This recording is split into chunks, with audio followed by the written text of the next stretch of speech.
Chaksurunmilitam yena tasmai Shri Gurave Namaha.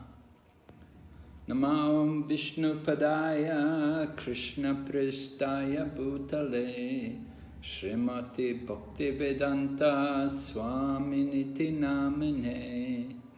Namaste Saraswati Devi Gauravani Pracharine Nirvishesha Shunyavadi Paschachate Shatarine Vanchakalpatarubhyascha Kripa Sindhu Bhayevacha Patitanam Pavanebhyo Vaishnavibhyo Namo Namaha.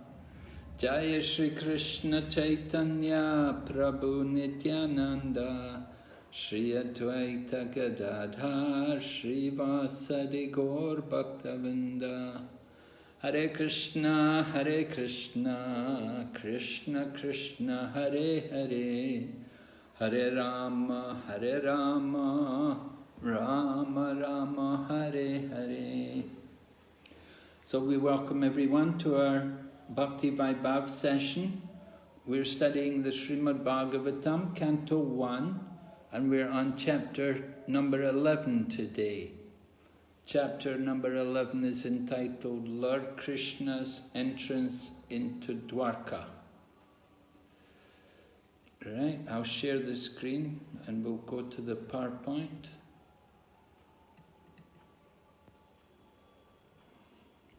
Is everyone able to see the PowerPoint?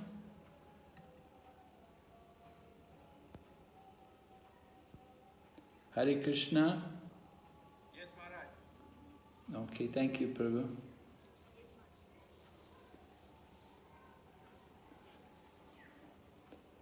Okay, let's see. Srila Prabhupada ki jai. Nice Vyasa-san, well decorated.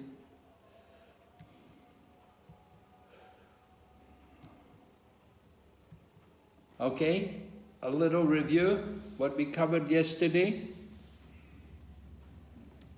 We heard about the ladies in Hastinapur,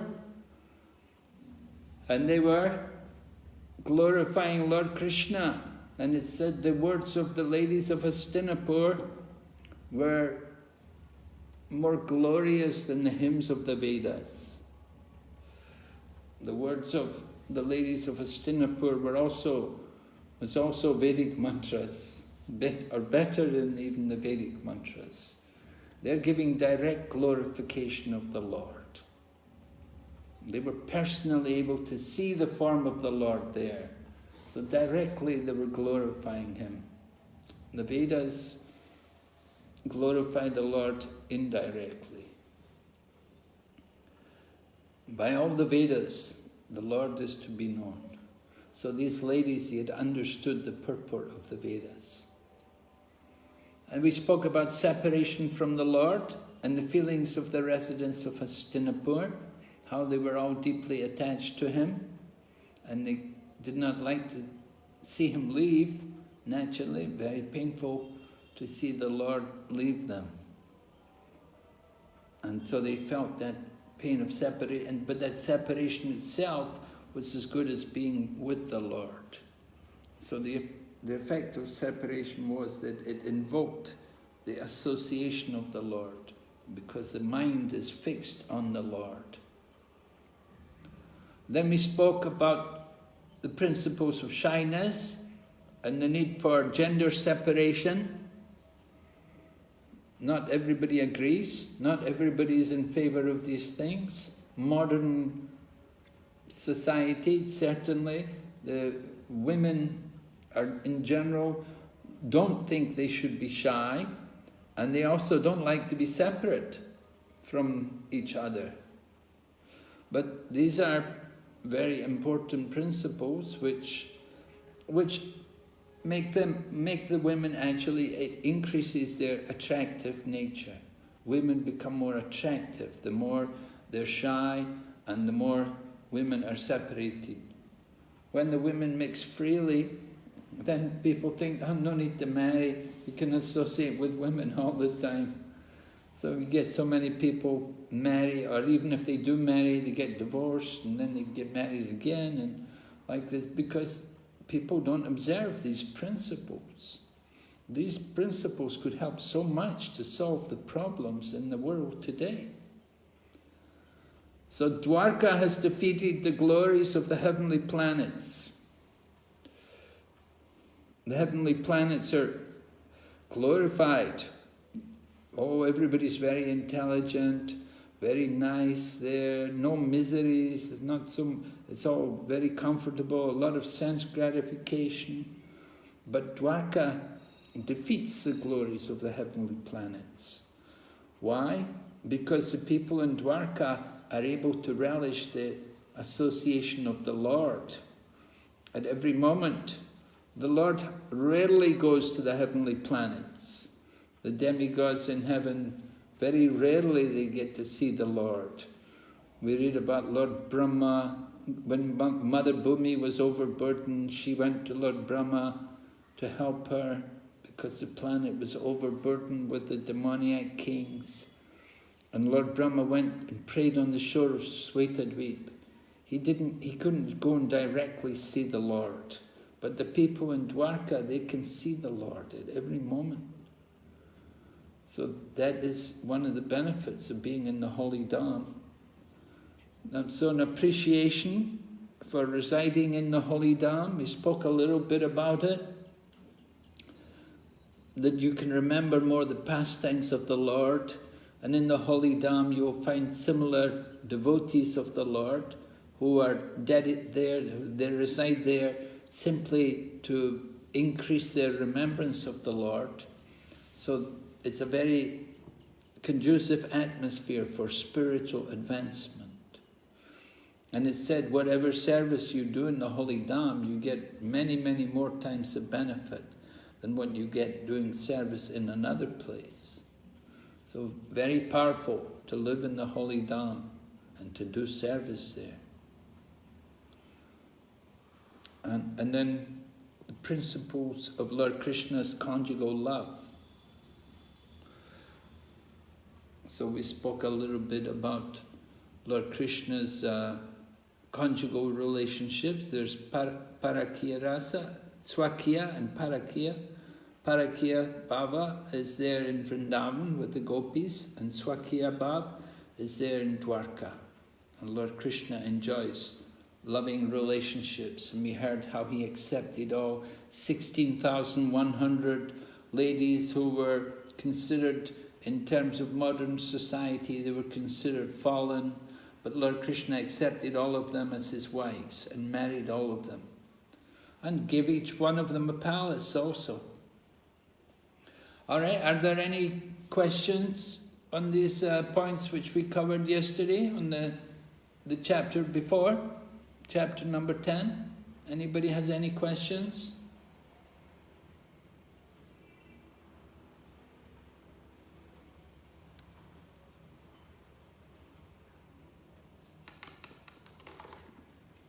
Anyone? No?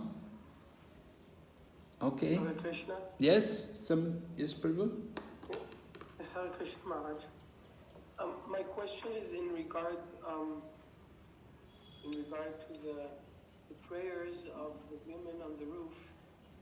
So they were saying that the Lord never left his wives in Dvārakā. I can't remember the exact verse. So, but then later we see that, we'll see in chapter 11 that Krishna comes back to Dvārakā, and they all come to meet him, and they were separated from him. So this seems like a contradiction. His wives were separated from him? All of the Dvārakā citizens.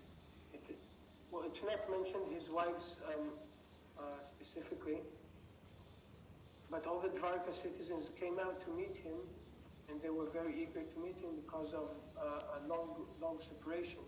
Yes. But in the prayer in Hastinapur, in the prayer of the women on the roofs, they said the Lord never left his wives. can find that verse if it's necessary. Yeah, maybe you can tell me which verse you're talking about. I need to see the exact verse. Okay, I'm just looking for it.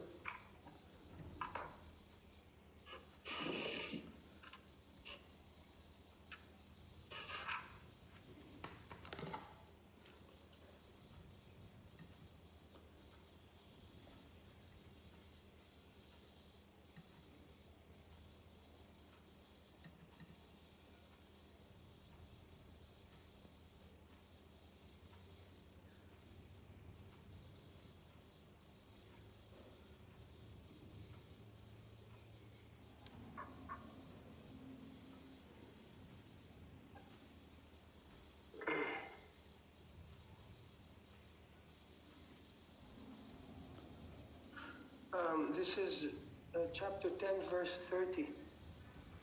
Verse 30? Yeah. Okay. Shall I read it?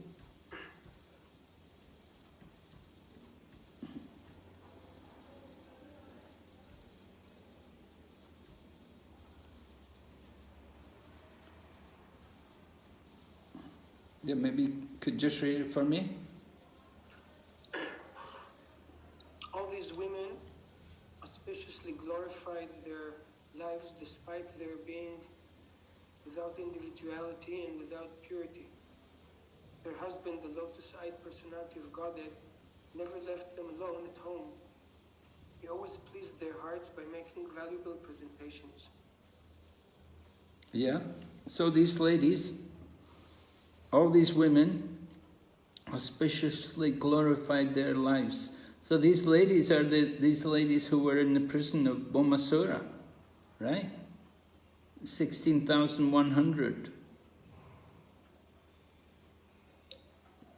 That's who's being talked about, Yes. right? Yes, I guess. I think they're talking about the women of Dvārakā. Well, they're talking about those women who, Oh, okay. it's mentioned particularly, they were without individuality and without purity. Okay. So these are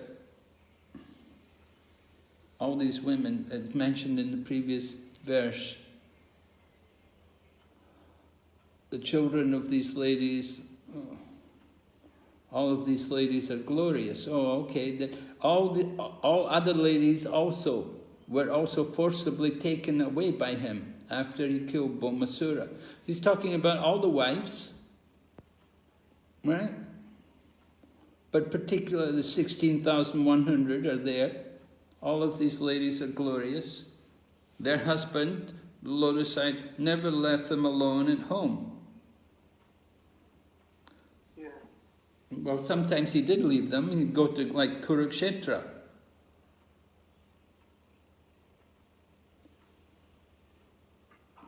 What was your point? So my question was, it seems like a contradiction. It is said that he never left them, but he actually did leave them, as you just said, in the Kurukshetra war. Yeah. So it seems like a contradiction. That is my doubt. No. Like, did he leave them or did he not leave them? Or maybe both. Well, when he was at home, he enjoyed their company. I think that's the point. That when he was at home, then he would be with them, and he enjoyed their company. But not that he was all the time with them. We have to understand it in that sense. Certainly we'll see that he does go. He had to go to Kurukshetra. He has to go and do things. Yeah? Yes. But when he's at home, he will enjoy their company. All right? Okay, Maharaj. Thank you. So we'll go ahead.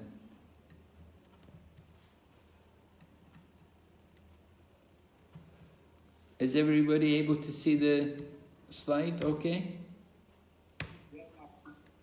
Okay, so the overview of the chapter, chapter 11, begins with Kṛṣṇa. We heard how in chapter 10 Kṛṣṇa was leaving Hastinapur, right? And he was traveling with his entourage. Maharaj Yudhisthira went with him part of the way, and then at a certain point Lord Kṛṣṇa convinced Maharaj Yudhisthira to go back. And Kṛṣṇa continues with his entourage, and they come to Dvāraka. And as they're approaching Dvāraka, Lord Kṛṣṇa blows his conch shell. And the people in Dvāraka, they're able to hear the sound of Lord Krishna's conch shell, and the citizens all come running, they're eager, they're so happy, they've been waiting for Lord Krishna to return, and they all come to greet him. And we'll be hearing today about how they greet him. And when they come to greet him, they offer nice prayers to him. And then the second section, we'll hear about the beauty of Dvāraka and the opulence, what it was like. We'll hear about the descriptions of Dvāraka, and we'll hear also about how the Lord was received and what is the proper reception in greeting the Lord and in greeting some very senior personality. Then Lord Kṛṣṇa enters into the city, and we'll hear how he exchanges affection. Different relationships with different people, all kinds of people, and the Lord will reciprocate with them according to their position. Some people he will embrace, some people he will bow before, and some people he will just simply smile at them and wave to them. And then the final section we'll hear about Lord Kṛṣṇa entering into each of his palaces. And we'll hear more about the spiritual nature of Krishna's relationship with his queens. We want to understand carefully this pastime of Lord Kṛṣṇa having 16,108 queens. We want to know more about their spiritual position. Okay, so the chapter begins. Here you can see in the illustration, Lord Kṛṣṇa blowing his conch shell. So Lord Kṛṣṇa is entering into the country of Anarthas, which is another name for Dvāraka. Maybe some of you have been to Dvāraka. Any of you been to Dvāraka? Anyone? Yes, Maharaj. No, okay. Only one. Yes, you've been also? Yes, Maharaj. Okay, good. Any Matajis have been to Dvāraka? Yes, Maharaj. Oh, okay, good. So you know what Dvāraka is like. Very, very kind of remote place, right? It's really far away, remote place. Right on the coast, you have to go through past all the salt lakes where they're making the salt. Finally you get to Dvāraka. Dvāraka is right on the coast, so just like in Bombay, if the temple is in Mumbai, because Mumbai is near the sea, so the air is very salty. So it's very difficult for them when they make dresses for the deities, because everything corrodes. The salt in the air is very corrosive. And if you use jari on the dresses, then it corrodes. So usually they have to when they make dresses for the deities, they'll do them with beads, rather than just using traditionally jari. And also even the marble corrodes. And the marble also corrodes. So you'll see in Dvāraka, usually they build temples with granite. And our little ISKCON temple, which is built there, is also made of granite. Because granite won't corrode the same as the marble. Anyway, Lord Kṛṣṇa, when he was there, his Dvāraka was the island. He had an island, right? He had the whole island. Big island, must have been a huge place because so many people were there. Anyway, hearing about it, Sutta Goswami said, upon reaching the border of his most prosperous metropolis, known as the country of Anarthas, Dvāraka, the Lord sounded his auspicious conch shell, heralding his arrival and apparently pacifying the dejection of the inhabitants. Yeah, the people of Dvāraka were dejected because Lord Krishna was absent from the kingdom. And all these people living in Dvāraka, they're all Dhamvasis. They're very, very nice devotees. And the Lord has gone away, and so they're feeling the absence, they're feeling dejected. So when they hear the conch shell, they become enlivened. So here we have a description now in the second verse from this chapter. The white and fat bowled conch shell, being gripped by the hand of Lord Krishna and sounded by him, appeared to be reddened by the touch of his transcendental lips. It seemed that a white swan was playing in the stems of red lotus flowers. A white swan was playing in the stems of red lotus flowers.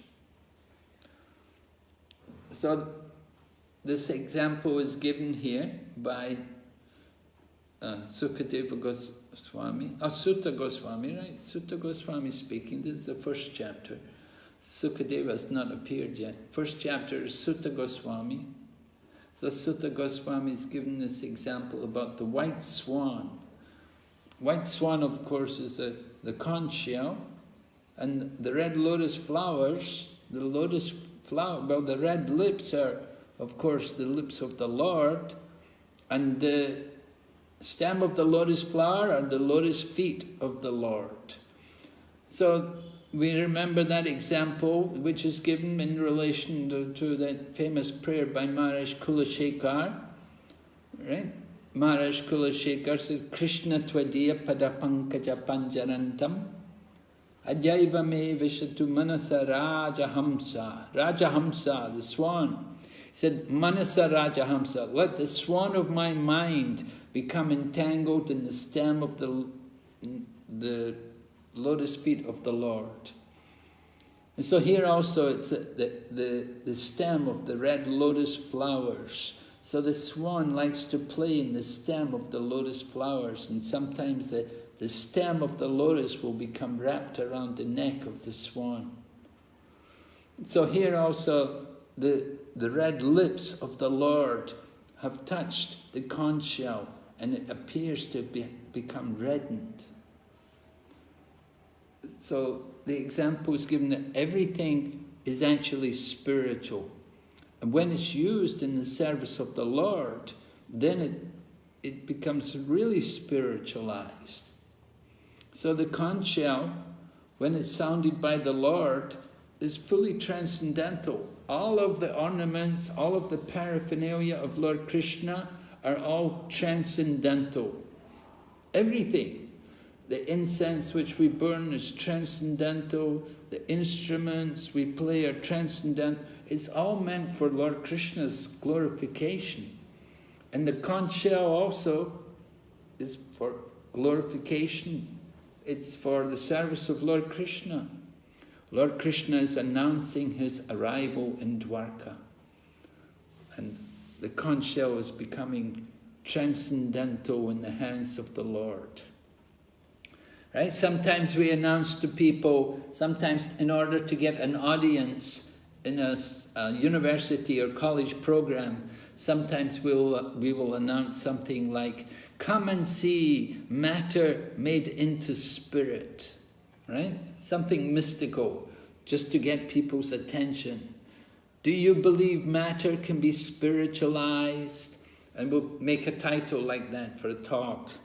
And so then we'll show them how when we use something in the service of Krishna, everything becomes spiritual. So this is the nature of devotional service. And the conch shell is certainly transcendental. It's becoming reddened in the touch of Lord Krishna. Prabhupada explains,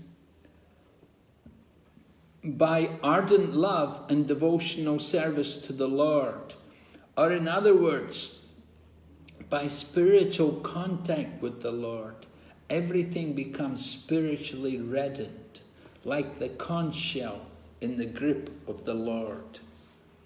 The Paramahamsa, or the supremely intelligent person, plays the part of the ducking swan in the water of spiritual bliss, eternally decorated by the lotus flower of the Lord's feet. So we want to enjoy the lotus flower of the Lord's feet. We want to entangle our mind in the network of Lord Krishna's lotus feet. This is the purpose of devotional service. So here we have this nice artistic representation, Lord Krishna's arrival in Dvāraka. You can see it's not quite like that today. It's a bit more flatter. They seem to have made it very mountainous there. Anyway, here's Srila Prabhupada. So Lord Krishna is entering Dvāraka. Let me see just a minute. Where's my notes?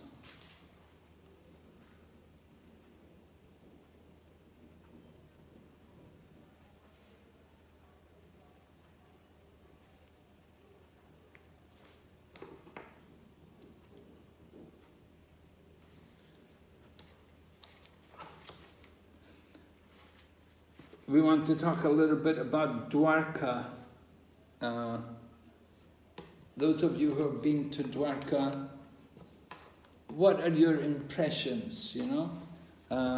When we hear about a dham, before people come to a holy dham, we tell them, you know, you're going to Vrindavan dham, or we're going to go to Dvāraka dham, or Mathura dham, or different, Mayapur dham, Jagannath Puri dham, there are many dhams. The dham is different from a tirtha.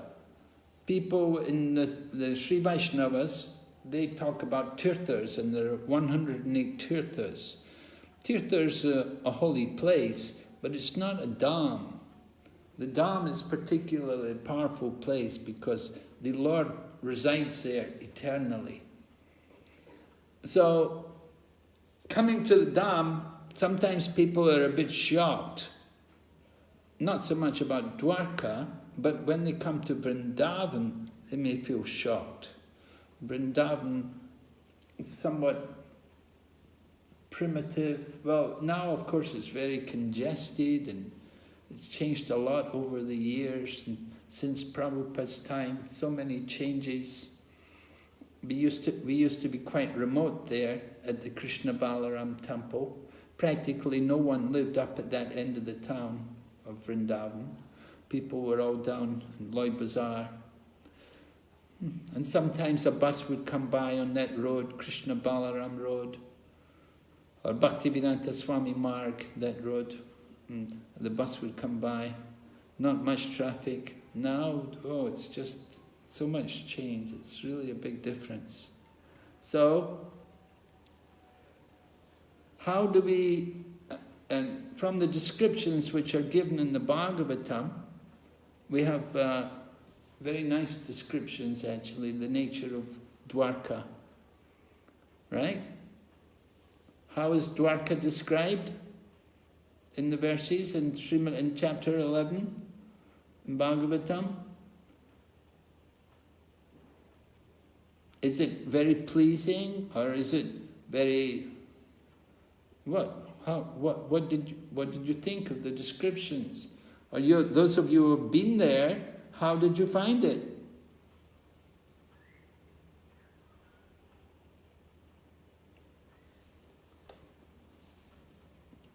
We can ask some Mataji to contribute here.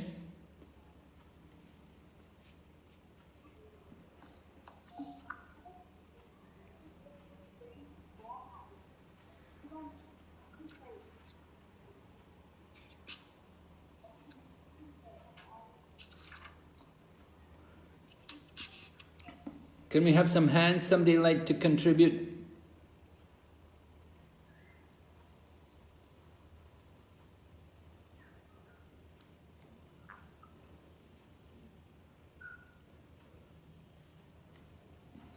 Yes?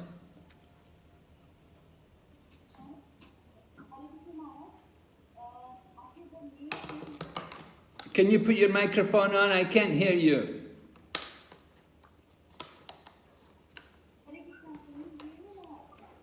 Very faint. Very faint.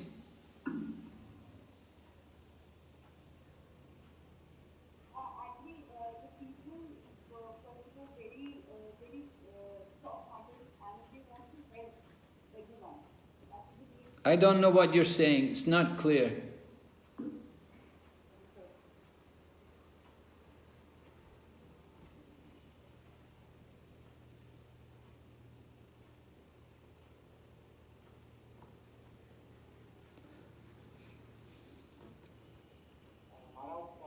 Can you hear me? Actually, she was saying that the people were very soft-hearted and they were of very helping nature. Other people. Oh, you're talking about the inhabitants of Dwarka? Yes, ma'am. Okay, the people were soft-hearted and they were very helpful. Okay, that's something unusual. We don't find that usually in a big city. Right? We want to compare the description of Dwarka as it's given here in the Bhagavatam and a modern day metropolis. How do they compare?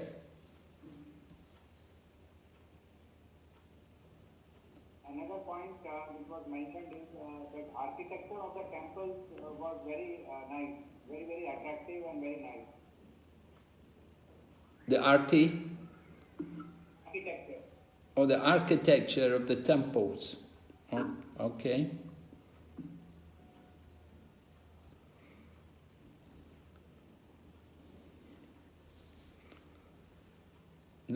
Not a great number of temples there. Few temples. It's not a very big place today, Dwarka.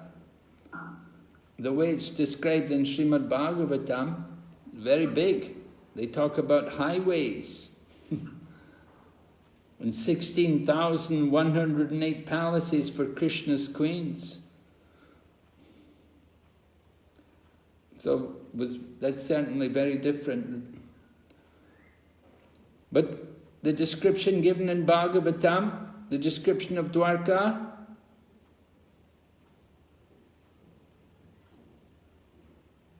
Filled with opulences. sorry? Filled with opulences of all seasons.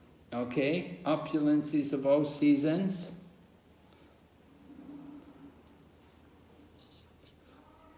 Flower gardens. Yes. Orchards. Flower gardens, orchards, ashrams, lakes. There were many different birds.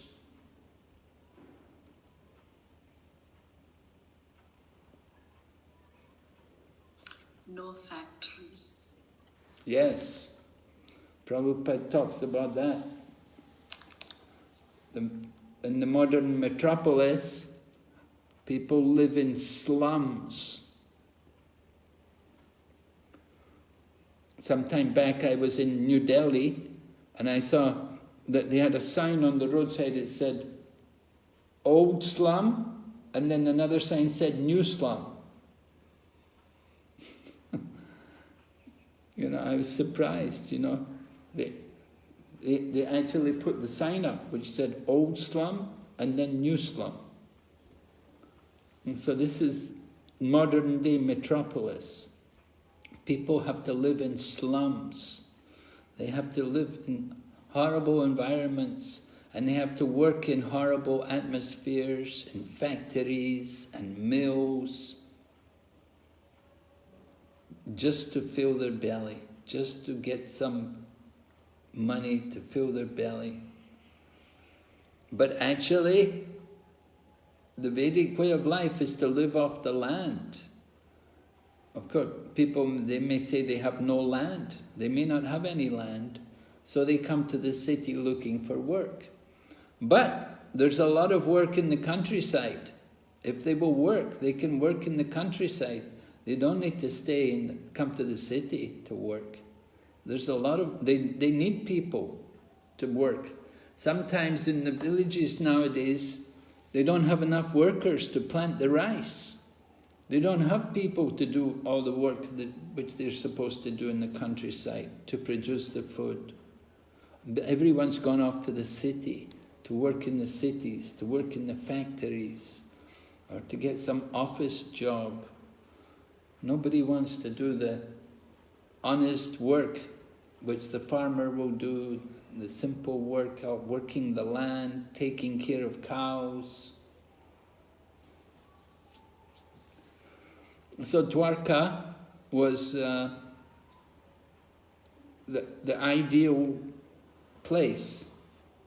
It was very pleasing to the mind when you go to such a place where nature is respected and where nature is given a chance to provide proper facilities and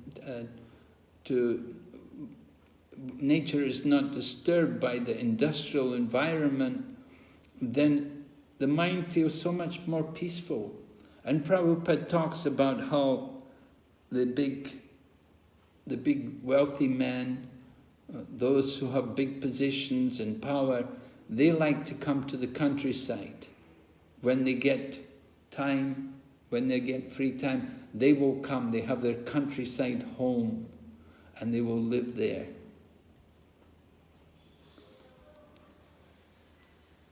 We see here in Navadvip Dham,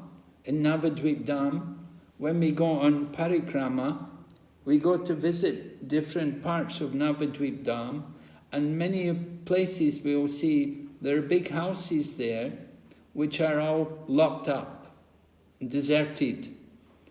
And the people who own the houses, they've gone off to Delhi or Mumbai or Calcutta, and they keep their home there and they just lock it up and they go away. They don't like to live there. But they have the house.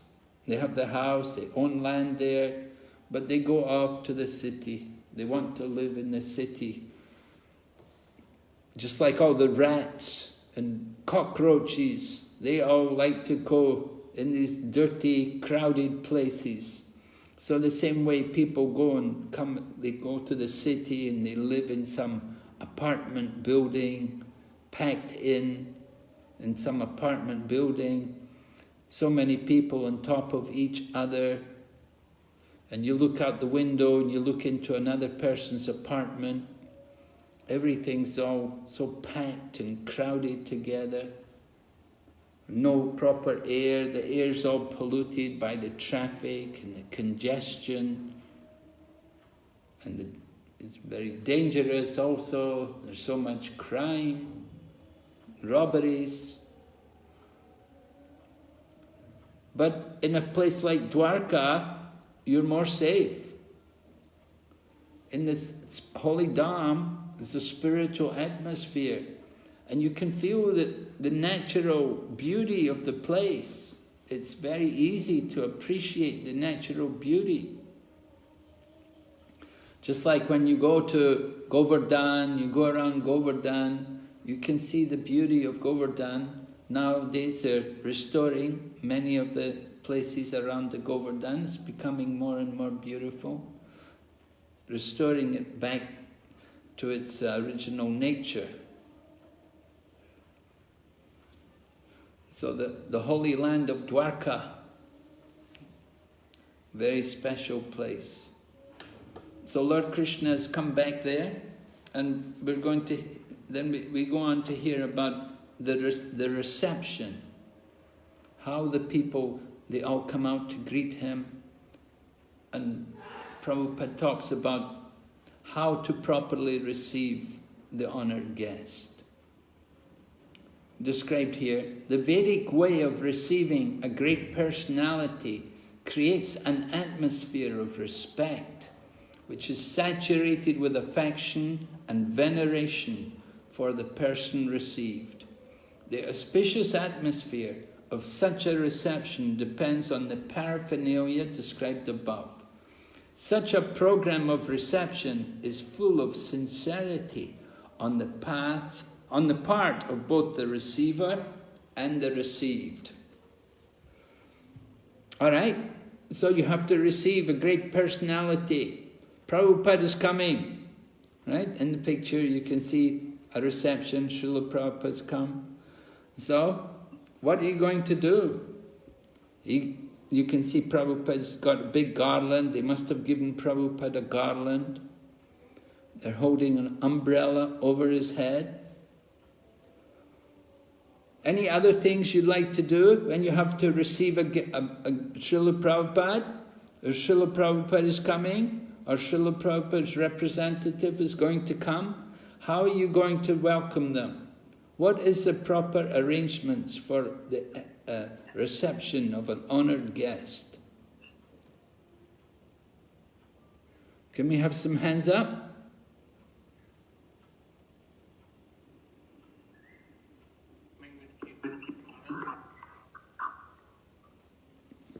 Yes? Who's got their hand up? Sachitanai Prabhu? Yes, Maharaj. Maharaj, when Prabhupada or followers of Prabhupada come, we usually chant the holy name of the Lord, sing, and welcome him with garland and with proper etiquettes. We welcome him by praying, by offering flowers, and as we can see in this picture also, by holding the umbrella and the dhamma. Okay, so you're going to do kirtan, you said? Yes. Anything else which I didn't mention? I mentioned about the umbrella and the flower garlands. Anything else you're going to do to make the proper reception? Somebody? Hare Krishna, Maharaj. Yes, Prabhu?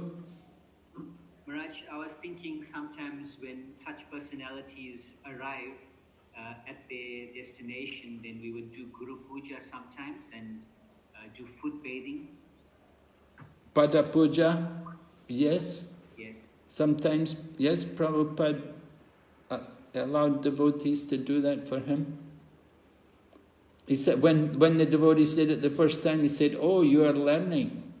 Prabhupada hadn't told them to do it, but as the devotees were reading the books, they were understanding more what is the proper standard of reception.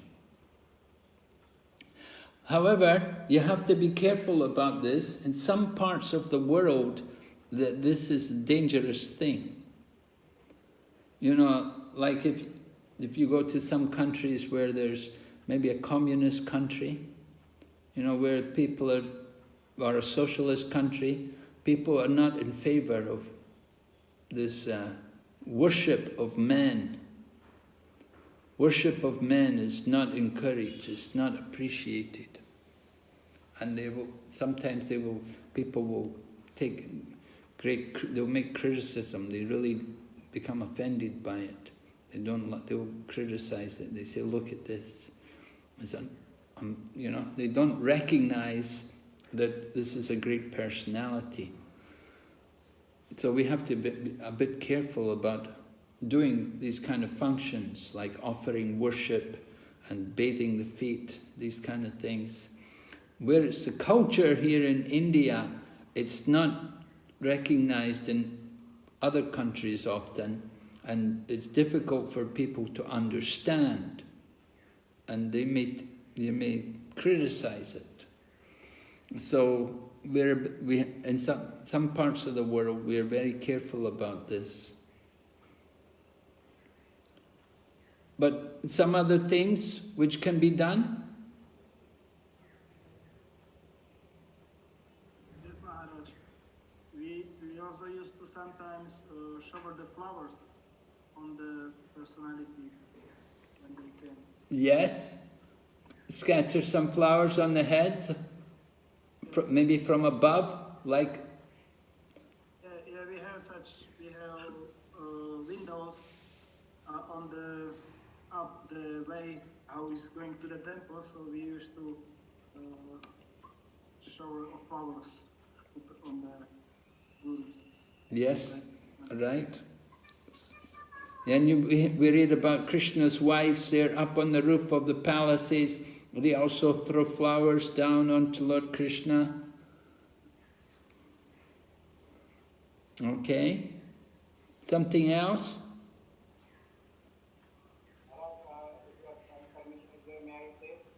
Yes. Offering humble obeisances and offering Kṛṣṇa and offering Mahaprasad. Can you say again? Offering Kṛṣṇa and offering Mahaprasad and offering humble obeisances. Yes. First you want to offer the obeisances. Yes. And then Charanamrit. Where are you going to get the Charanamrit from? We will arrange it from the temple beforehand. Well, usually that would be done at the temple. When you go to see the deity, after seeing the deity, then you take Charanamrita. It's not customary to bring the Charanamrita to give him just at the airport or something. That's not done. But at the temple, after seeing the deity, then you take Charanamrita. But Mahaprasadam, that can be done. That should be done. There should be distribution of food. That's a very important element in the reception. That there must be the distribution of prasadam to people. I remember when Prabhupada came one time in New York, we prepared a big plate of fruit for Prabhupada. Prabhupada liked fruit, actually. And when he saw the fruit, he took a piece of watermelon. Prabhupada liked very much watermelon. He took some watermelon. And then after Prabhupada had taken something, then he said, distribute. So like that, we offer first to the great personality, and then his remnants, whatever should be all there should be food, prasadam distribution.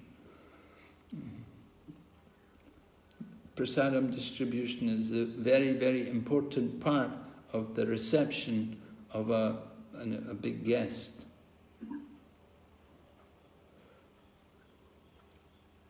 And then, of course, there will be also words of praise and welcome. And when Prabhupada would come, just like you can see Prabhupada, there's a film recording of it, Prabhupada coming into Delhi, coming back from America, and some of his disciples had already come there, and they brought the mayor, and they brought other important men, big politicians, to come and meet Prabhupada. So when you have that opportunity, if you have that recognition from the local authorities, then you can also get leaders of society, like statesmen and government leaders and dignitaries, to come and to meet Prabhupada and to greet him. And we would do like that. And Prabhupada would appreciate that very much. And he liked that also when he was residing at the temple. He would like to meet and to discuss with important men. While Prabhupada was in London, we would bring different people to meet him. Sometimes, famous statesmen from the past, or sometimes sportsmen, sometimes entertainers, different people, but prominent people, well-known people, and Prabhupada would enjoy to talk with them.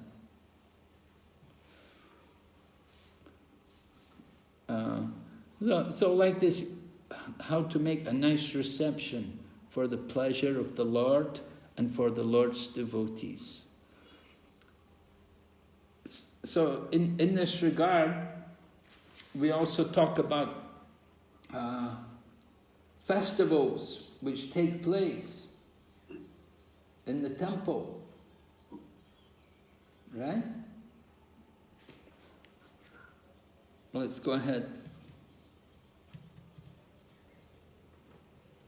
Oh, one important part we didn't discuss was about those people who came to greet the Lord when he arrived at Dvāraka. And among those people who were there, right? Maybe you remember who was all there? Among the different people who came to greet Lord Krishna when he arrives at Dvāraka were the prostitutes. And it's described here, I'll just read it. It appears that the prostitutes of Dvāraka, who were so eager to meet the Lord, were all his unalloyed devotees. And thus they were all on the path of salvation, according to the above version of the Bhagavad Gita. Therefore, the only reformation that is necessary in society is to make an organized effort to turn the citizens into devotees of the Lord. And thus all good qualities of the denizens of heaven will overtake them in their own way. All right, so there were many different people who all came to greet Lord Krishna. It's described, and it particularly mentions about these ladies who were the prostitutes of Dvāraka. And they're described as being very beautiful. Their beautiful faces with dazzling earrings, and, you know. So, how can we understand this? Of course, is bewildering for ordinary people to think that Dvāraka is a dham, a holy place, and in the holy place there are prostitutes. What is this? First of all, who can respond to this?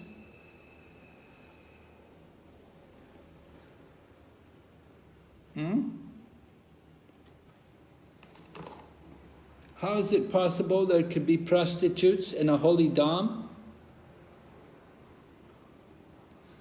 Anybody would like to take up this subject matter, respond to it? Murli Manohar? Hare Krishna Maharaj, I was just thinking that the quality of the persons at that time were underlying much more dharmic and much more dharmic. So even though they may have had occupations like a prostitute, they were probably more of substantial character than the people in Kali Yuga. So they could, unfortunately, could be in that occupation, but they would still remain devoted to the Supreme Lord. The underlying character of people in that age were much more better than it is now. Now such prostitutes today are very, very degraded, very, very unpleasant and degrading. But in that time, because it was more dharmic atmosphere, even if they had that occupation as a prostitute, they were still somewhat, somewhat civilized. That's one thought. Okay, yes, I appreciate this point. Yes, that certainly today it's a very different business. That first of all, these ladies, although they're prostitutes and they're engaged in this unpleasant business, Srila Prabhupada explains, he says, sometimes just due to some unfortunate circumstance, a woman may be put into that position that she has to take up this kind of engagement in order to maintain her life. And Prabhupada then also explains that there will be a class of men who are fallen, and who, for this fallen kind of man, the one wife at home is not enough to satisfy his senses, that he has to go to other women. And in order for this purpose, in order to satisfy this fallen man's senses, the class of women they are prostitutes. And Prabhupada explains it's better that there are prostitutes in the society in those circumstances. Otherwise the man, this fallen man who is going woman hunting, he may seduce innocent women, and he may induce other women into the prostitution business. So it's better that there are women who are actually engaged in this way as prostitutes, rather than allowing chaste women and women who are have some purity to be degraded. We have to understand that this kind of need is there among people, certain fallen people in the world today. So, 5,000 years ago it was like that, but as Murli Manohar Prabhu is saying, the prostitutes in those days were more dharmic. In other words, they knew who their customer was, and they were not out there to seduce any man, to just think, whoever's got money, come and be my customer, the way it is today. But 5,000 years ago, these women who were prostitutes, they knew their customer, they knew the particular man who was their customer, and at the same time, they're devotees, and they're described as unalloyed devotees. They really love Krishna, and that's why they've come to greet Krishna when the Lord has come. They've all come to greet him. They're just unfortunate. So, how to understand it? It's mentioned, they were all on the path of salvation according to the above version of the Bhagavad Gita. Right? Which verse in the Bhagavad Gita is being described? Is it Apichet Surajato Padachayam Ananyapak? Even if one commits the most abominable actions, if they're still to be considered saintly if they're rendering devotional service. Could that be it? Well, I think it might be another one. I was thinking Striyo Vaishyas Tata Sudras Tepi Yanti Param Gatim. Yeah, that's correct, Maharaj. Of course, yes. Thank you. Even though one may be of lower birth, women, Sudra or Vaishya, they can attain the supreme destination because they are rightly situated. So these prostitutes are on the path of salvation. They're not very happy doing that work, but they have to do it. They have to maintain themselves somehow due to unfortunate circumstances. They're put into that position. But at the same time, they're devotees and they're cultivating the mood of love for the Lord.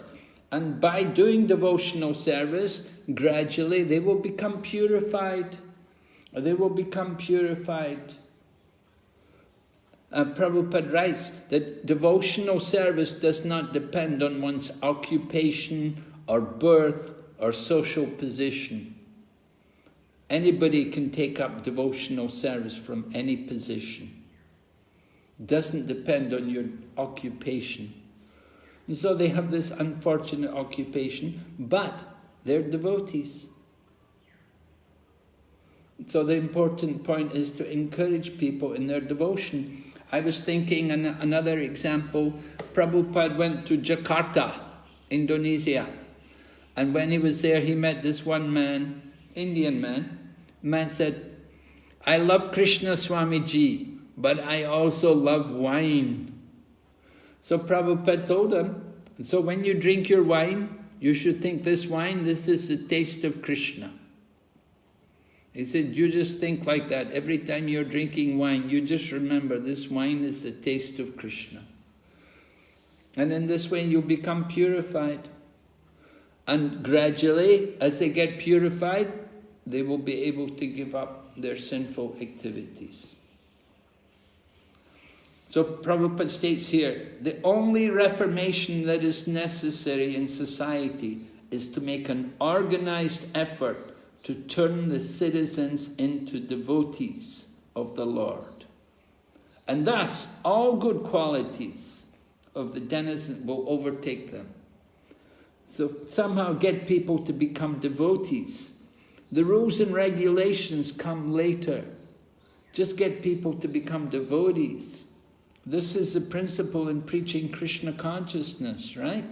Don't worry about the rules and regulations. Get people to be devotees. And these prostitutes, they had devotion. They all came to meet Lord Krishna, to welcome him. And they're eager to see the Lord.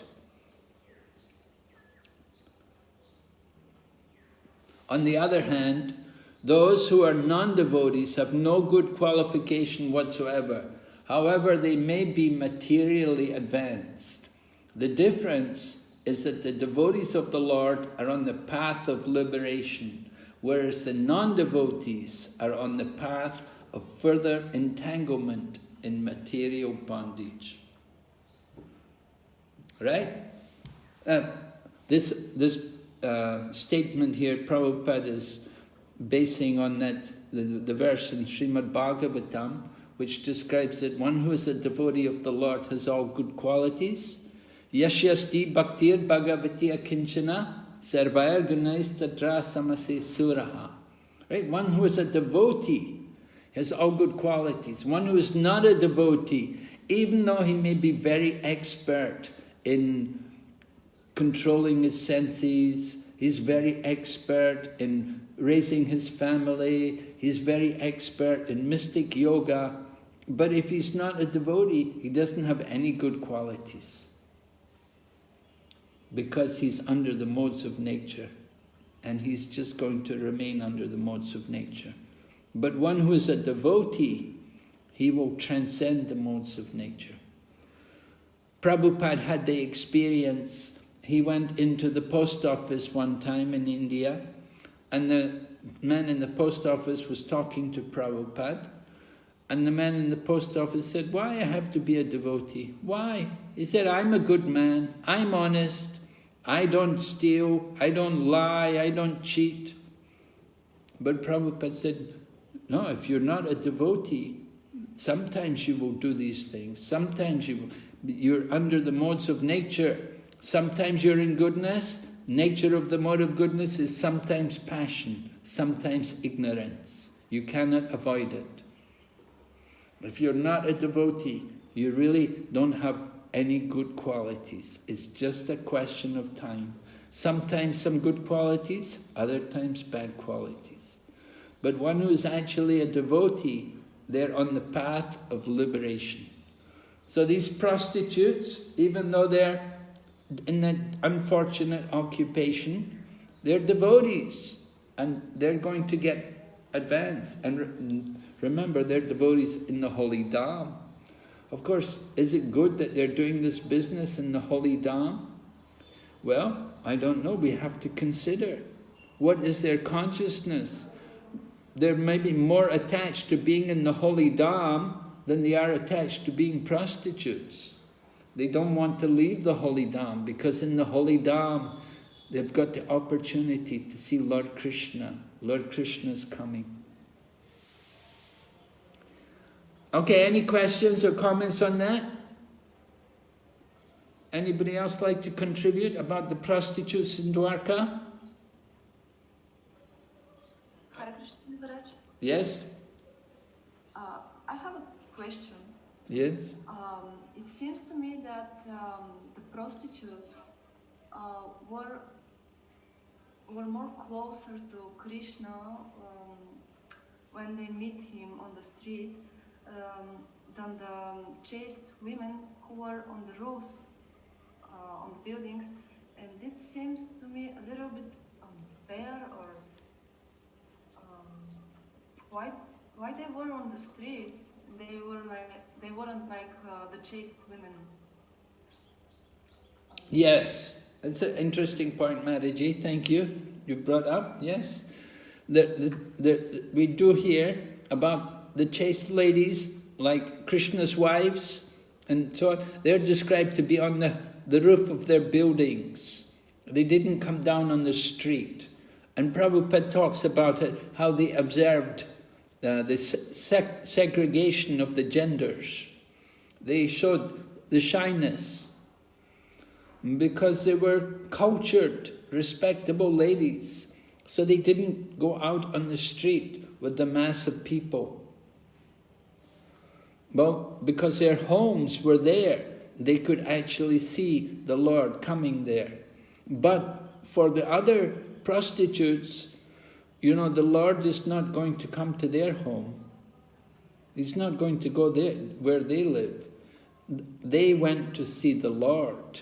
So they didn't have that facility. They didn't have the rooftop house where they could go to actually see the Lord. They had to just be there on the street. But, of course, they would observe some segregation. They wouldn't be able to directly go and to be close to the Lord. They would keep some distance back. That would be observed. That's the custom. That the ladies they'll see the Lord from the distance, although they're not able to go on the roof. But the other ladies, those queens of Dwarka, they can go on their rooftop and they can they can see the Lord coming from there. That's how I understand it anyway. Anybody else? Any other comments? Maharaj, I have one. Yes, Prabhu. It's a question. Yes. It's kind of, in one sense, surprising that in such a holy environment, that there such a transcendentally surcharged environment, that there is even a need for prostitutes. You know, I understand in general the point, you know, of the need for prostitutes so that lusty men won't induce proper cultured ladies into, you know, their entanglement. But it just seems odd, you know, that there would be a need for them in Dwarka. That's the question. Or the well, we have to consider how big is Dwarka. You know, it's not like everybody's just only Krishna and Krishna's family and Krishna's devotees. There's a lot of other people there in Dwarka. And it's described in the chapter. It also mentions the different people who all come out to greet Lord Krishna, right? There were musicians and dancers and singers, actors. There was geologists, geologists, is it? Yeah, geologists, and so many different people, different scholars and pundits, and so many people were there. It was really a city, because so many people, big, and Krishna had a huge family, you know, 16,000 wives, and each wife has 10 children. And then there's so many brahmanas and pundits there, and so many other people. You know, it's a huge metropolis, right? But still, it was very beautiful. Even though there were so many people, still it kept the beauty. The beauty of Dwarka was maintained. It didn't become an industrial hell. So the atmosphere was good, but there's a lot of people. A lot of different people needed, and you know, there has to be also teachers and shopkeepers and cooks and all different people cleaning and doing things. We heard about when Lord Krishna's coming, everything is kept very clean, and they sprinkle the streets with water, fragrant water, which is already, they put some flower petals into the water, so the water is very fragrant, and they've used this water to wash the streets. And so everything is so pure and sanctified, but there's a lot of people to do all of this. You've got all the workers doing all of this. And not everybody's going to be the pure devotee. This is the point. Not everybody is a pure devotee there in Dwarka. Just like we know in Vrindavan, Vrindavan's a holy place, but you've got all kinds of people. You know, well, here in Mayapur, we know what goes on. We just had a murder here in Mayapur. So you've got mafia and that kind of thing here in the holy place. Although it's a holy place, and there's a lot of people, but there's different kinds of people. So you do have that problem. You have people who are fallen. They have material desires. Even though they may have some devotion, they like to be in the holy place, but they're fallen souls. They can't control their senses. That's not enough just to have the wife. They get more they want to go to the prostitute. Kavi Chandra Swami told me about Japan. He said in Japan, the Japanese woman, you know, the men, they just feel so uncomfortable with their wives at home, because their wife is at home, you know, she's always nagging, always on their case and complaining to the husband. So the Japanese men, they like to go to prostitutes also. Although they have a nice wife, well, the wife is nice, but at the same time she talks. You know, women can talk harshly sometimes. You know, and Prabhupada writes, he said, the tongue of a woman is so sharp it can cut you to pieces, will cut your heart to pieces. And so they can talk sometimes very harsh. So the men, just to get away from their wife, they go to prostitutes, and they go to the prostitute, and the prostitute will joke with them, and you know they have it's a very different company being with the prostitute. So even though the man is married, he goes to the prostitute for his sense gratification. So even though the man, he's a bit pious, he's living in the holy place, and he's a devotee to some extent, but he can't follow the principles. He's not strict. And this is why you have things like prostitutes in a big city, a big place like Dwarka. That's how I would understand it.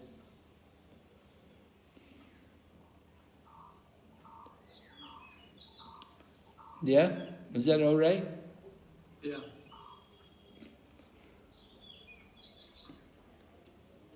People just have to get away from their wives sometimes. Okay. So, the Lord is coming. It's like a festival. So in Srimad Bhagavatam, Prabhupada goes on to discuss about how the Lord is coming, and everybody's out there in the streets, and there's kirtan, and the different musicians are coming, and they're performing and everything. It's really a festival, because the Lord of Dwarka has come, and so everybody comes to greet him, and not only the prostitutes, but all the musicians and the entertainers and the dancers and everyone. And so it's a festival. So festivities in the temple of the Lord, as held generally, are like festivals performed during the manifestive days of the Lord of Dwarka. Just like when Krishna was present, it was a festival. So the same way with the deity, Prabhupada explains, this is why the acharyas will install deities in the temple. And in this way they will have also festivals. They will recreate the festival of the Lord appearing, the Lord coming into the holy Dham. And we have these nice festivals. You have festivals like Julan Yatra and Janmastami, these kind of festivals. Authorized acharyas install such temples of the Lord under regulative principles just to offer facilities to the common man. People, you know, the Lord appeared 5,000 years ago, but we get the taste of the Lord appearing when we go to celebrate Janmastami. We go there, we see, you know, we bathe the deity of Lord Krishna. It's a festival, it's a wonderful festival. Or Julan Yatra, you put the Lord on the swing, you pull the swing. Damodar Leela, that's also another festival. Damodar, the month of Damodar, where we offer the lamps every day and sing Damodar prayers. These kind of festivals, they help us to feel the presence of the Lord by these festivals. Just as 5,000 years ago the devotees performed these in the presence of the Lord, we can feel the Lord present today in the deity form. The deity is also the form of the Lord. It's not different from the Lord. It's also Archa Vigraha. It's the Lord's internal potency. He appears, different incarnations, and the deity is one of his incarnations. We have to worship the deity in the proper way. So everybody's taking part in festivals. We know coming soon, Gaur-Purnima festival, Nityananda Trayodasi also, and these festivals, they attract many people. If you go to Ekachakra at the time of Nityananda Trayodasi, big crowds, so many people, and they want to worship the Lord. So this is the mercy of the acharyas. We open the temple, build the temple, and we want to. You have to celebrate these festivals. If you don't celebrate the festival, it's a great offense. We saw last year, because of the COVID virus, there was no public Rath Yatra, but still the Pandits at Jagannath Puri, they got permission to celebrate the festival. And they did Rath Yatra with no people present. But still they pulled the chariot all the way to Gundicha and back. They did the festival just as they do every year. They got the permission to do it.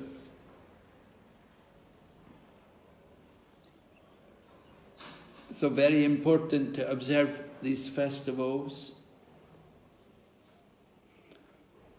And certainly a lot of spiritual purification, powerful spiritual atmosphere.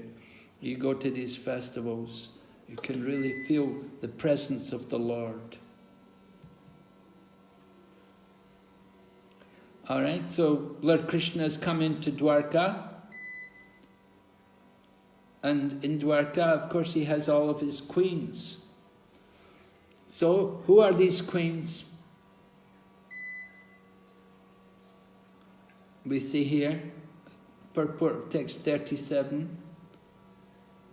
Queens were also expansions of his internal potency. And thus the potent and potencies are perpetually exchanging transcendental pleasure, known as pastimes of the Lord.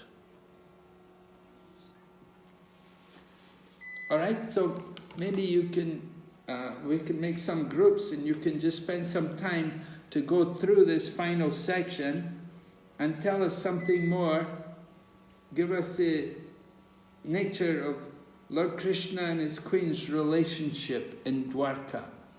We want to understand how Lord Krishna's pastimes with his queens are not of this material world. And how can we present the fact that Lord Krishna had 16,108 queens? How can we present this fact to an audience of people who are not devotees?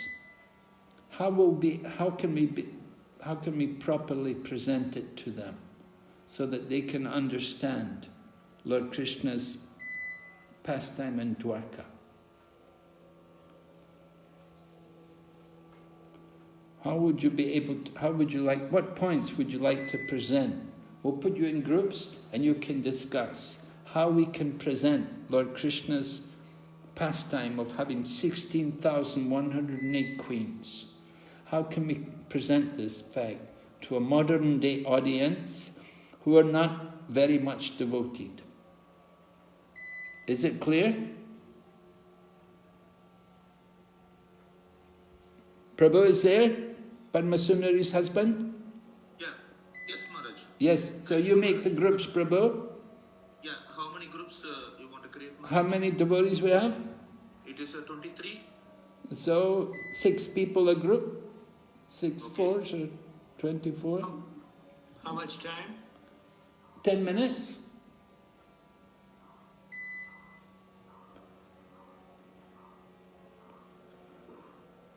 Okay, so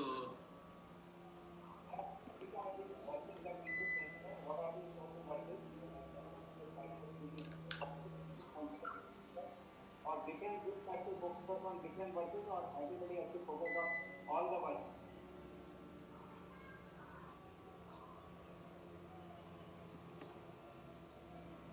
Maharaj, there is a doubt. What's the doubt? Yes, what's the doubt?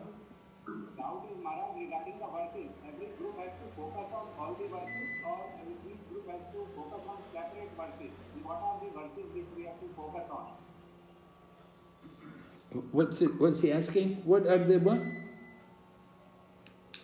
I can't. What verses do you want each group to focus on, or do we all do the same ones? Yeah, you all do the. Yeah, okay. Well, there are different verses. There's a lot of verses, right? It's between 30 to 39. So we got 6 groups. So group 1 can take text 30, 31, and 31 and 30. Group 1 and 2 take 31 and 32, and group 3 and 4 can take 33, 34, 35, 36. And group 5 and 6 will take 37, 38, 39.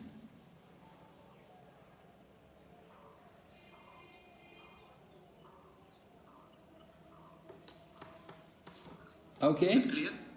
Shall I create a group, Maharaj? Yes, please.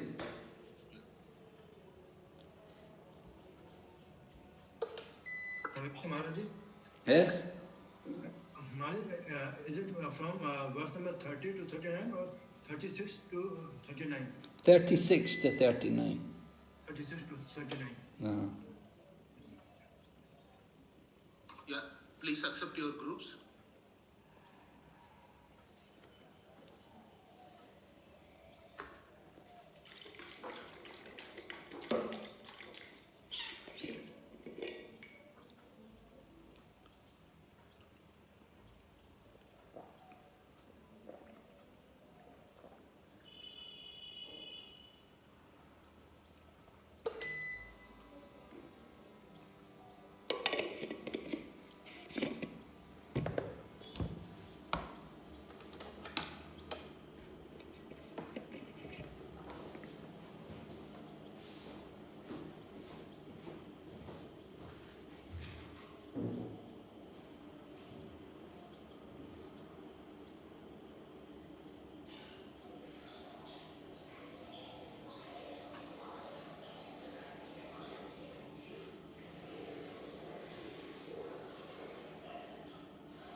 Hare Krishna.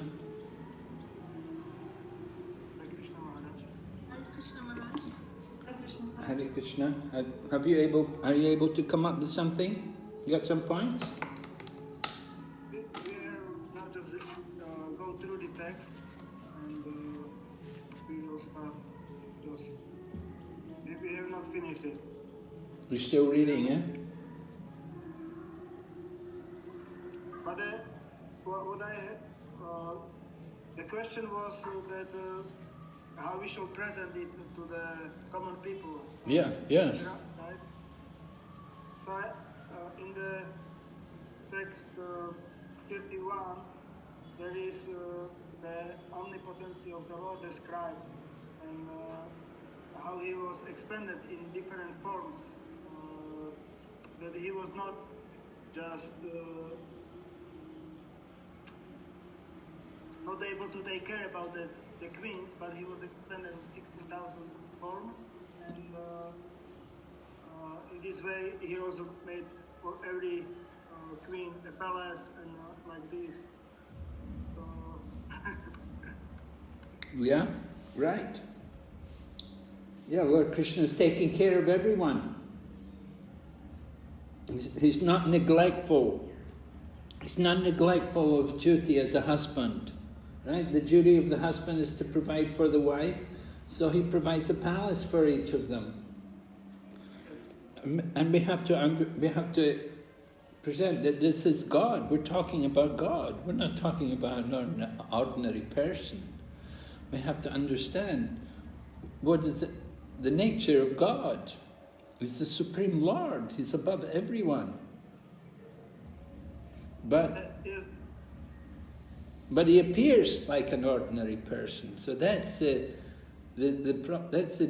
difficulty, that we're thinking him to be ordinary, but he's not ordinary. It's mentioned there in 31 that he's above everyone.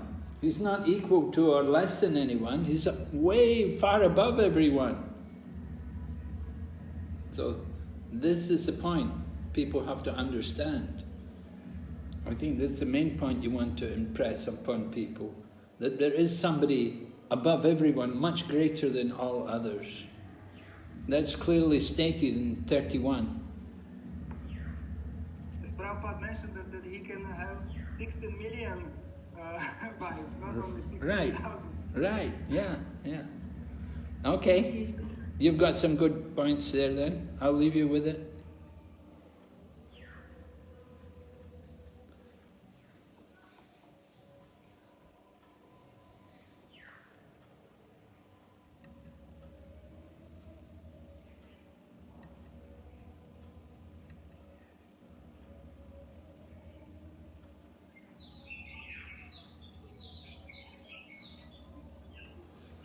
Hare Krishna.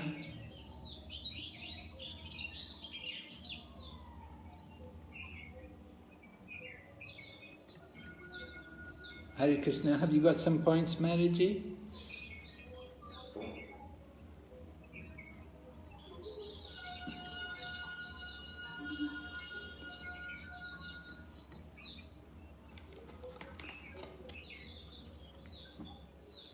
Amala Manjari Mariji? Amala Manjari Mariji? Hare Krishna. Amala Manjari Mariji, Hare Krishna. Are you working on it on your own? Is anybody help working with you? Yes, Maharaj. We said we will read and then... Okay, you read first and then... Okay. Yes. You don't have a lot of time. Yes? Hare Krishna Prabhu? I can't hear you. You're muted. We are reading and coming back for a discussion after 5 minutes. Okay. So I'll leave you to it.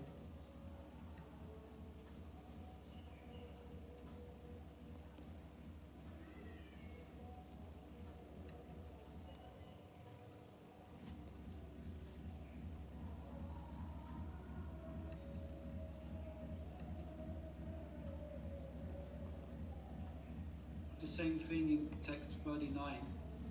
Prabhupada seems to be making that emphasis, how the Lord's associates are transcendental. Yeah. They're part of his internal potency. Yeah. Hare Krishna.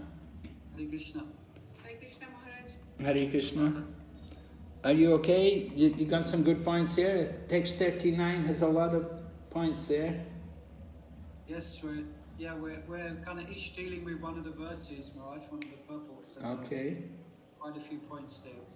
We might, what we might do is when we present, we'll just quickly present each verse, like one devotee will do each verse.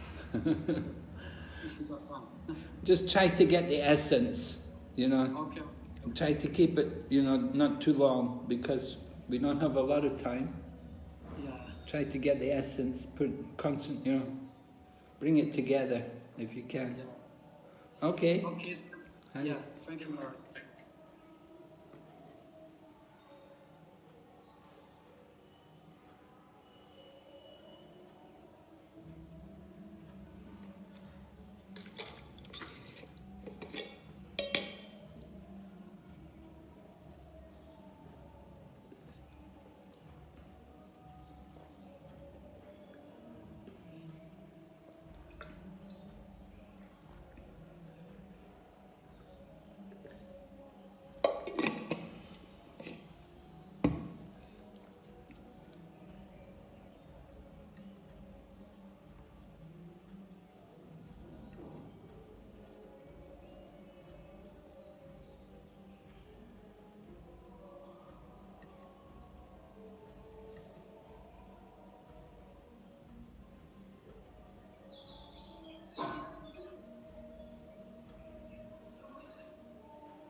Hare Krishna. Have you started meeting yet?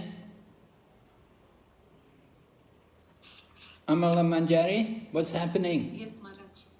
You're meeting now? Discussing? Yeah. Yes, Maharaj, we'll start now, Maharaj. Yeah, you should start now, please. You haven't got much time.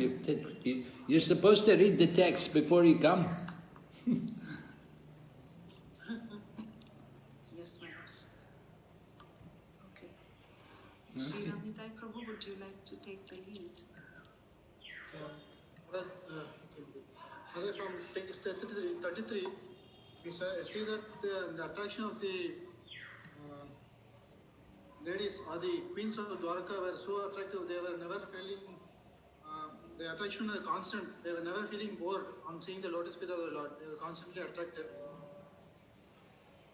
And in 35, the woman of Dvārakā are said to be the Lord's internal potency, means he is not enjoying apart from what is there. So for the modern people, it is looking like it is a modern affair. And in 36, the beauty of the queens are shared, that the beauties of these ladies are even attractive to the cupids, more attractive than the cupid. Mother, you would like to add any points? Well, like with what I could understand, in verse 33, it says in the relation between Krishna and the queens never felt bored. It was all newer and newer. So Krishna is the Supreme Lord. So always there is something, they felt fresh, always a relationship and attachment to the lotus feet.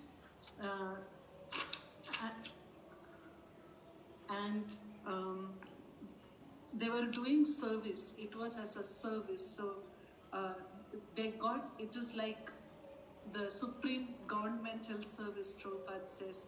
No, so it's not like a normal relationship. They acquired that post of supreme service. So it was more service than a mundane relationship. And in verse 34, it's explained about why Krishna appeared on this planet. So appears by his internal potency, and and then Krishna says this material world is difficult to overcome, but we have to take shelter of Krishna. Only then we can cross over. So the queens of Dvāraka, they have taken shelter of Krishna, and this is after a long time of pious activities and many penances that they have got this opportunity to become the Lord's wife, and they have that's a perfection of their devotional service, Prabhupada says. Yes, and so it is. So Krishna's marriage is not mundane nor limited by our experience in the conditioned state. So even though the wives look like mundane women, they are all transcendentally liberated souls and perfect manifestations of internal energy. And then 36, even though the queens of Dvāraka were the very beautiful and even Cupid will get attracted, Krishna was not affected. Krishna was not under their control, even if he looked. Are we told the identity of these queens? Are we told about who they are? Yes. Did you get that? Did it mention there in that section? Who are these queens? You said Krishna was the internal potency. Krishna. I think the queens are also the internal potency. Internal potency, yes. Yeah, eternally related with him as transcendental wives. And yeah, okay, good. yes. Okay, so, oh, thank you. I'll just leave it. All right, Prabhu, Hare Krishna. Hare Bol, Padma Sundari's husband. Hare Krishna, Prabhu. Hare Krishna Maharaj. Shall I close the... Yeah, close now. Okay.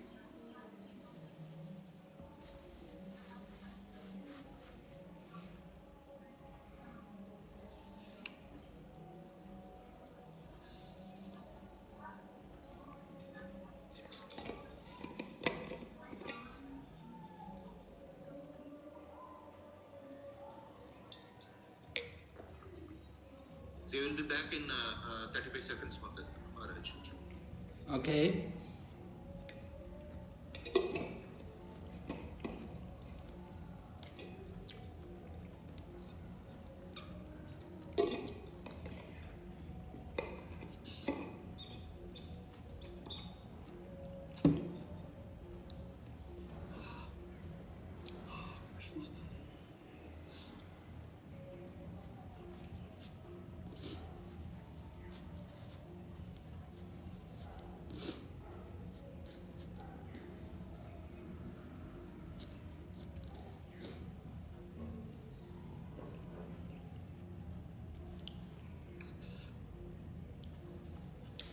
Okay, everyone back now? Yeah. All right, so let's hear from group 1.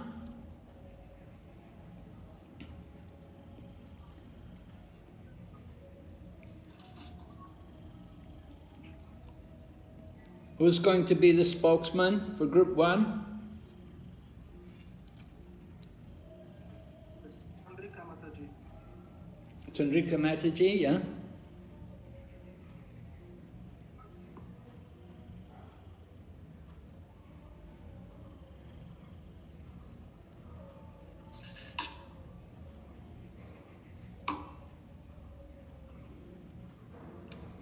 Chandrika Mataji? What's happening? Okay, I can say she's not there. Okay, go ahead, Murari Prabhu. Yeah. So one point was that the omnipotency of the Lord, that the Lord had made for the all queens the 16,000 of palaces, which were fulfilling all their desires. so Mataji, she can continue. We decided with her. No, please, Prabhu, you continue because something happened with my internet and I just came now. I didn't know what so. Okay. So the Lord make for all the queens the palaces which are fulfilling all their desires. So in this way, Lord is taking care of all of them, not just like in these days when men have some more women, so they put them in one place, and he was taking care about all of them, and also he's known as Yogeshwar, so he was able to expand himself in 16,000 forms, not just ordinary yogin can expand maximum in 8 forms. So this is the omnipotency of the Lord, and we should understand that he is not an ordinary living being like ourselves are, even if he seems like that. So this was the main point. And then also it was described that the Lord is the original or the only enjoyer is a male, and all living beings are females. So that we can be happy only when we are engaged in the service of the Lord, because this is the nature of this world, is not satisfying us. So in the service of the Lord we can be fully satisfied, like the queens of the Dvārakā. So all right, okay, so the Lord is able to expand himself. He can maintain every lady, gives a palace for each and every one of them, and he expands himself. Did he marry every lady? Yes. How did he do that?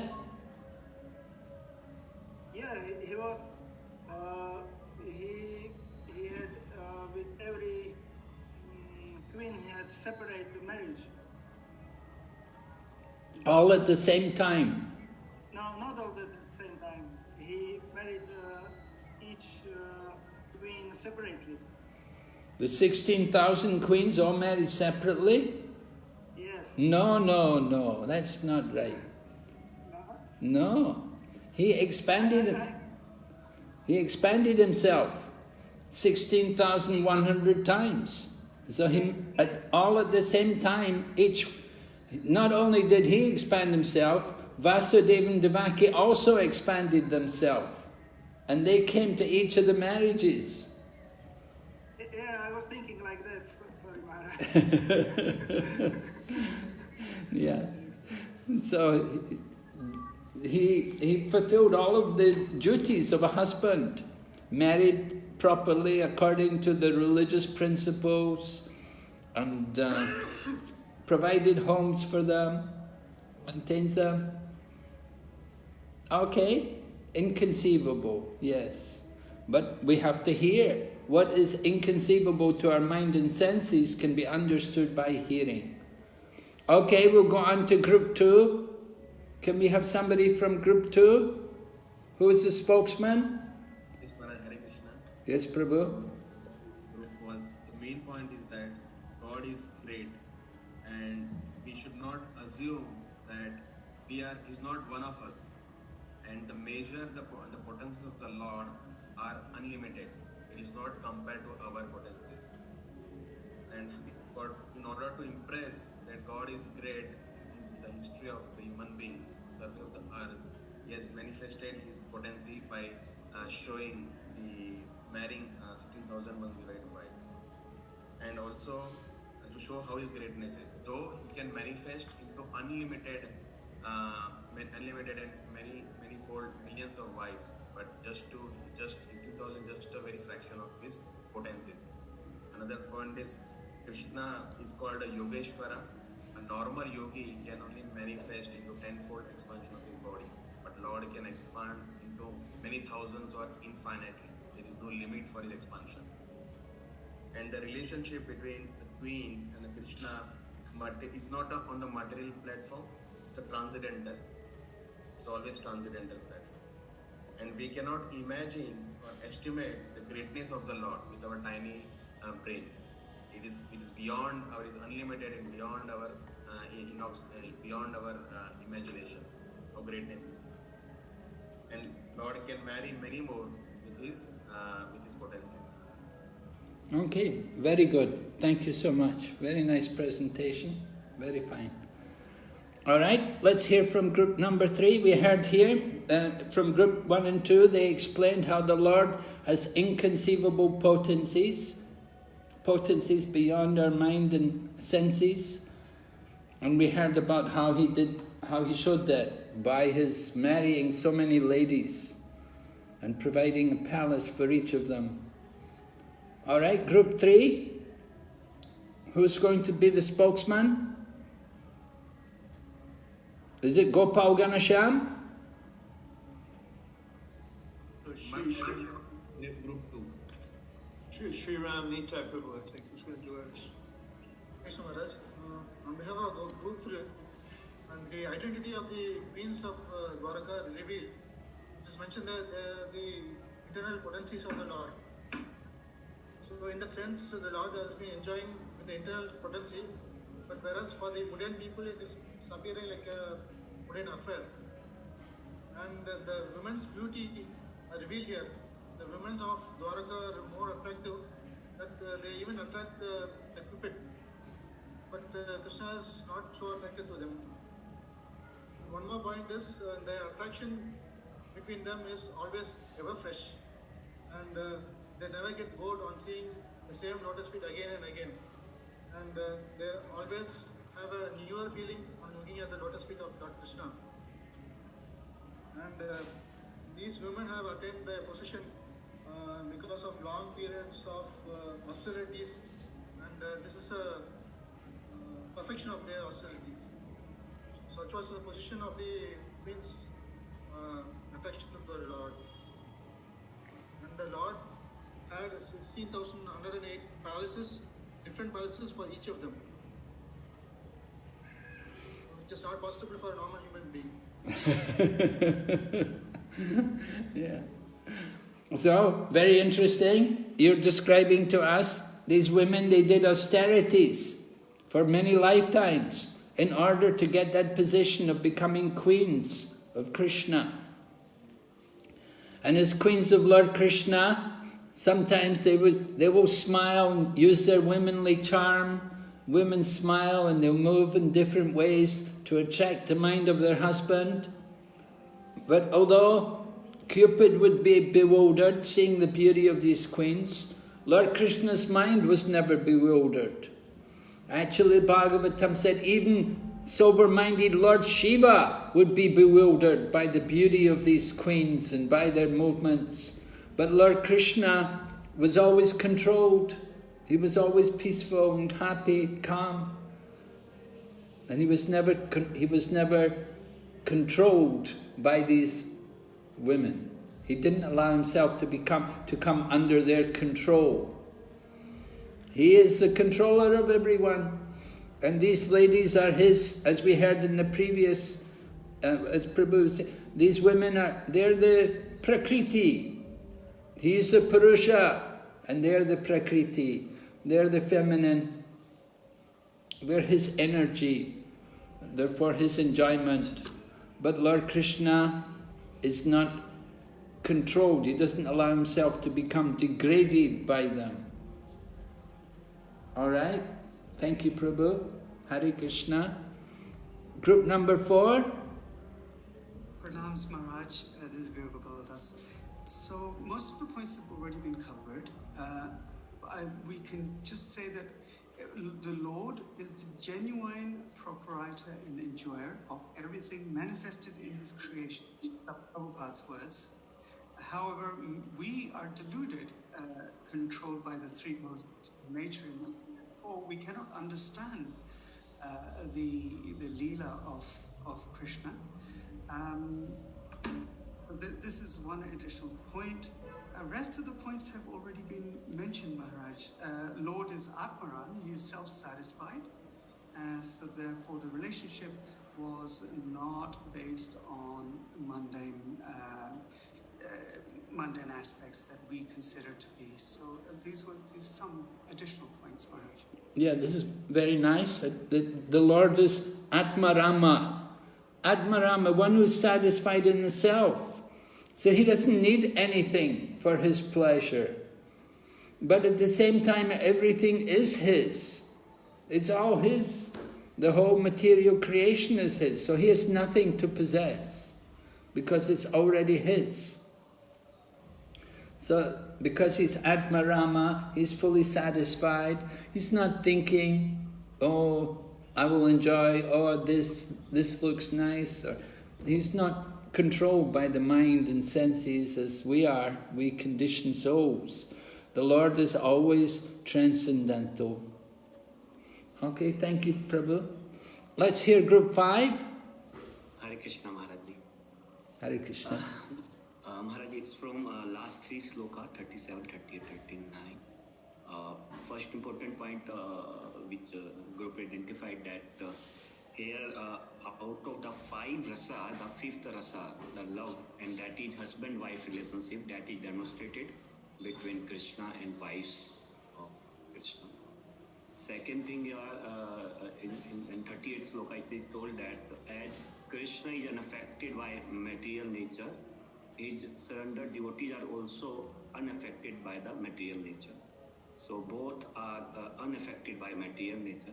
But third point, on the same time, due to the internal potency, these wives forget that Krishna is the Supreme Personality. They think that Krishna is our beloved husband who just follow what we say, accept whatever we want to him to accept.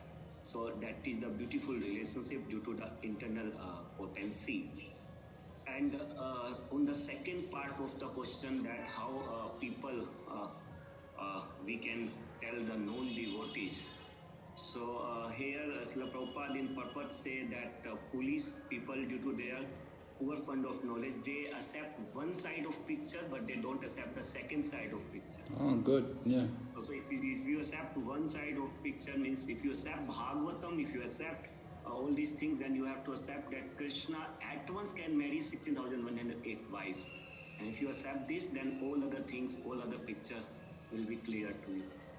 And devotees also, we also discussed that in the Bhagavad Gita 9.11, Krishna say that foolish consider him as a simple human being. So until unless one understand on that plane that Srimad Bhagavatam and Bhagavad Gita are transcendental and Krishna is not a person, then they will not be able to understand all this transcendental. Can you just explain this again about the one side, they accept one side, they don't accept the other side? What is the one side and what is the other side? Srila Prabhupada saying that they without considering that the Lord can at once marry 16,000 wives or more. So they are not considering that Krishna can marry 16,108 wives at once. No, but there's 2 sides of the picture, right? One side they accept, one side they don't. What side do they accept?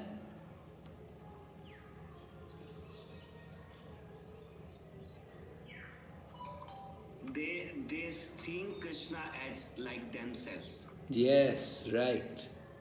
And that's why they make they make own conclusions. Means they consider that everything. Right. They're thinking Krishna's an ordinary person because they see Krishna in family life, mundane life. He has his wife, he has his house, so they think Krishna is just like us. So they accept him like that, but they don't accept the other side. Other side, 16,000 wives, not just one wife, 16,000 plus wives. So that's the other side. Thank you, Prabhu. Thank you, Maharaj. Hare Krishna. Group number 6. Hare Krishna Maharaj, where it's also speaking on 37, 38 and 39, so some of the points are quite similar, but we'll just go over them. Yeah, please go over them again.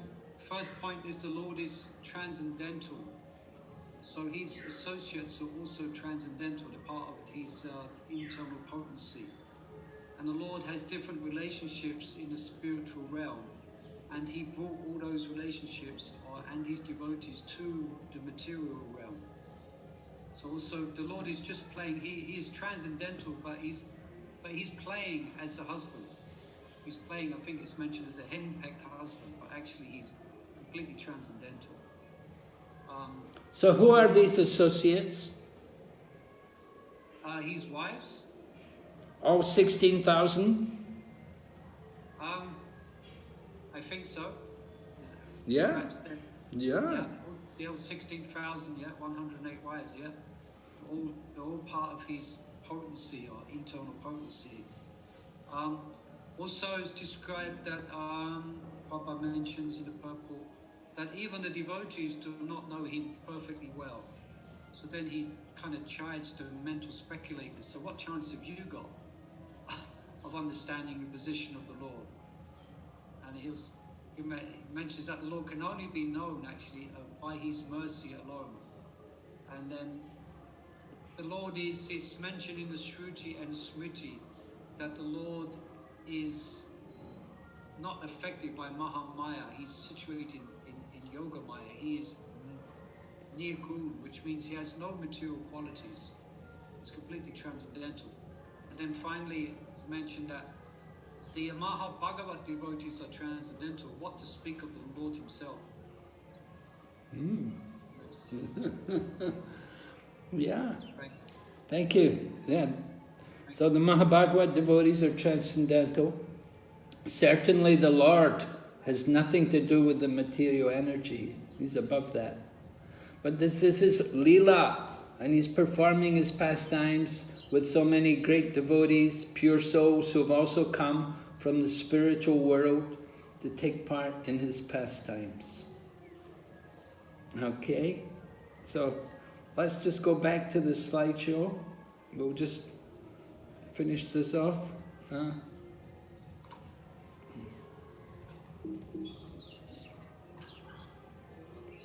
Yeah, Krishna's queens in Dvāraka. Remember, they're expansions of his internal potency. And thus the potent, meaning Lord Krishna, and the potencies, the queens, are perpetually exchanging transcendental pleasures, known as pastimes of the Lord. And you can see in the picture some of the pastimes. Lord Krishna with his queens on the elephant, and the queens are all there receiving him.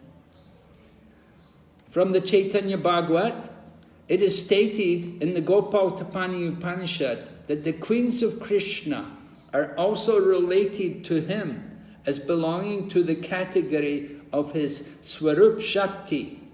Therefore, in their position as Swarup Shakti, they are necessarily of the same position as Lakshmi. In other words, they're all goddesses of fortune. All 16,000 plus, they're all goddesses of fortune. And they've come to take part in the Lord's pastimes. A further quote from 37. Mental speculators compare everything from the standpoint.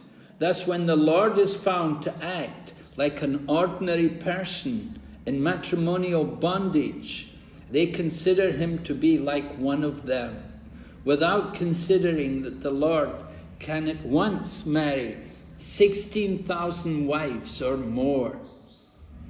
So we may think, oh, Krishna's a henpecked husband, oh, he's in bondage, he's in Maya. We call it the deep well, right? The dark well, the andakupam, greha andakupam, the well of family life.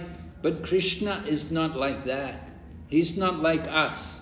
He's above that. He can marry 16,000 wives at once.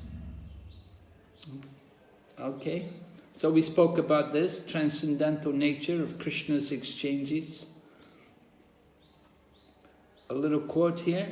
He married only 16,000 wives and entered in each and every one of the different palaces, just to impress in the history of the human beings on the surface of the earth that the Lord is never equal to or less than any human being, however powerful he may be.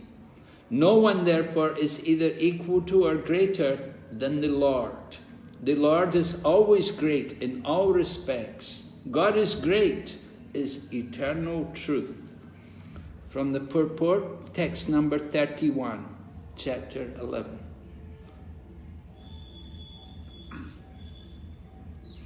One more. When the Lord descends, he does so along with his entourage to display a complete picture of the transcendental world, where pure love and devotion for the Lord prevail without any mundane image. Jai, Srila Prabhupada ki Jai. Any question, any comment from anyone?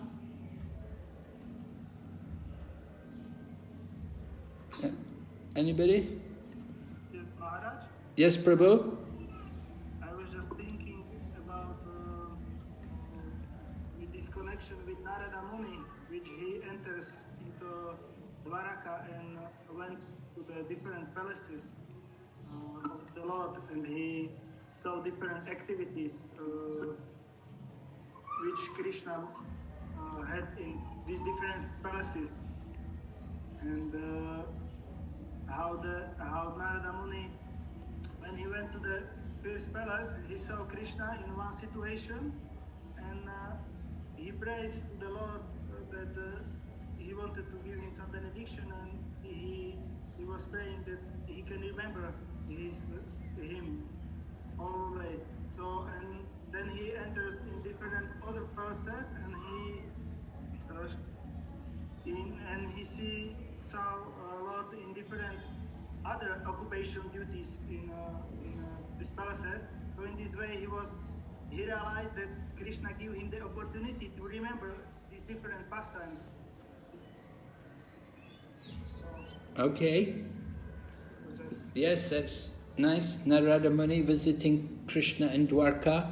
He saw the inconceivable opulence of Lord Krishna, performing different pastimes in different places with different wives. Okay, thank you, Prabhu. So, Padma Sundari asked me about the open book question for this unit. So we selected question number 3, which is about mood and mission, relating to Maharaj Yudhishthira, the beginning of chapter 10. Right? So you want to be working on your essay, that's the topic. Pick some quotations about mood and mission from that section and discuss about ISKCON and how much we are fulfilling Prabhupada's desire for the mood and mission of ISKCON. Okay, so thank you very much. We'll see you next week. Srila Prabhupada ki. Thank you, Maharaj. Hare Krishna. Thank you, Maharaj. Thank you, Maharaj. Thank you, Prabhus. Hare Krishna. Hare